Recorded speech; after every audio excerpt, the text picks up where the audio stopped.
గుత్తి నీ నోట కరగాలి రాజా. రంభా, ఈ గుత్తిని గుంజుకు తింటుంటే పై పళ్ళు తీయ తీయగా ఉన్నాయి, మధ్య పళ్ళు పుల్ల పుల్లగా ఉన్నాయి, ఏ క్రింది పళ్ళు మాత్రం వెచ్చవెచ్చగా ఉన్నాయి. దీని రహస్యమేంటో చెప్పవే నా పంబవరపు రంభ. ఆ తేడా నీ నాలుకలోనే ఉంది మన్మధరాజా. సరే, వాడు ఊళ్ళో లేనప్పుడు మన ఇద్దరం ఇలా కలుస్తున్నాం అని తెలిస్తే వాడు ఏం చేస్తాడో ఏమో. ఏం చేస్తాడు? వాడు శివకాశి వెళ్ళాడుగా, అట్నుంచి అట్టే కాశీ వెళ్ళిపోతాడు. ఈ లోపు మనిద్దరం ఇద్దరూ లేక ముగ్గురిని కనేద్దామా?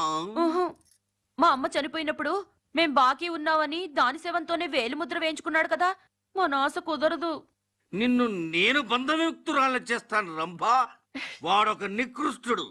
నీళ్లు ఖర్చవుతాయని స్నానం చెయ్యడు, సబ్బు ఖర్చవుతుందని బట్టలే ఉతుక్కోడు, అన్నం వండుకోవాల్సి వస్తుందని గుడ్డి ముష్టి వాళ్ళ చిప్పలోంచి ఏరుకొని తింటాడు.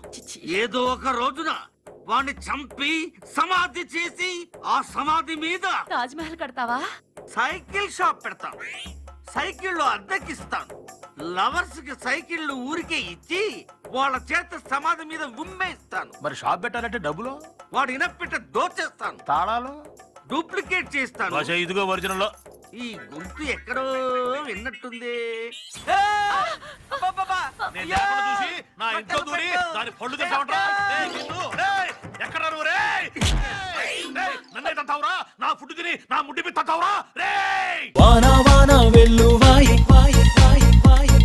కొండా కోన తుళ్ళిపోయి చెలియ చూపులే చిలిపి జల్లులై మేను తాకగా ఏదో ఏదో ఏదో హాయి.